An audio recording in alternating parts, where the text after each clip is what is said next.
Welcome to footballgameplan.com, where football makes sense. I'm Emory Hunt, the czar of the playbook, bringing you an NFL Week 4 preview between the Minnesota Vikings and the Kansas City Chiefs.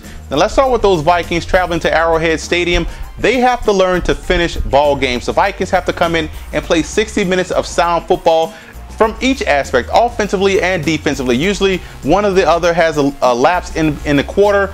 They have to play consistent throughout 4 quarters for the entire ball game and control tempo. Kansas City will have their chances to get to the quarterback, but you have to make sure the Vikings control tempo in this matchup. If they can control the pace of the ball game, they're going to have some success. A lot of double tight end sets, 2 talented tight ends in Rudolph and also Shanko. Double tight end sets will help. I'll even get Klein Sauce in there as a fullback out in the route. Make the Kansas City Chiefs cover the entire field with those edge rushers and Ali and also Houston, and they can have some success. Third down offense has to improve. 36% on the season is atrocious.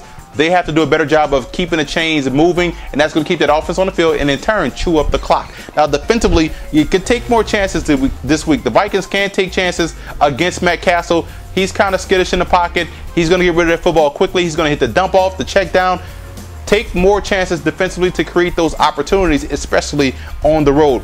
And defensive backs, they can have some opportunities to bait Matt Castle. They can play a little bit off man coverage. They can have some success doing different things. They can have some opportunities to bait Matt Castle into certain throws that he's going to make, and therefore they can have some success in getting interceptions. So I like the matchup of the secondary versus Matt Castle in this ball game. Now you look at the Chiefs coming in. Offensively, I would put Dwayne Bowe in the slot. This guy is a big body going against that cover 2 defense. The best way is to attack the middle of the field. You don't have a good tight end right now. You have Leonard Pope, who's serviceable, but you have Dwayne Bowe. Keep him on the move. Use him as an addition to Pope in the slot.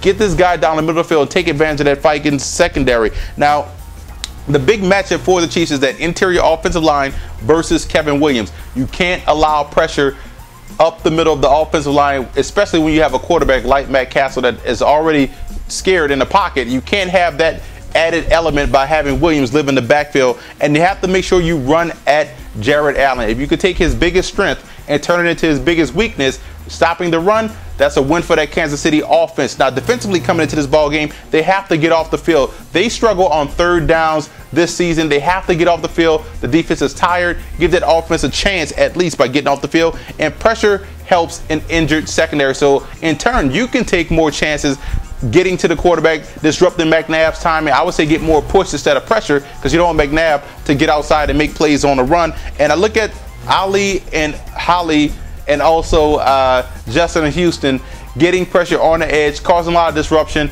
They have to do a great job this week. Otherwise, it's going to be a long day. And they also have to make sure they get a good bump on these tight ends at the line of scrimmage. Keep these guys forced at the line of scrimmage. Give them a slow delay. Otherwise, they could do some damage to that secondary. Now, you look at some X factors in this ball game. The X factor for the Minnesota Vikings has to be the left tackle. The reason why the Vikings struggle, that they're getting pressure from the outside.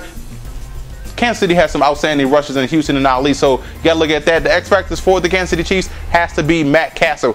His preparedness in the pocket, his steady presence has to show up this week. He can't be skittish. He can't be scared. Otherwise, they're going to just take off on that Chiefs offense. I'm going with Minnesota on the road. I like what they bring to the table on paper and on the field. They just have to finish. Otherwise, they'll be sitting at 3-0. They get their first victory this week against the Kansas City Chiefs and stop with that Christian Ponder nonsense.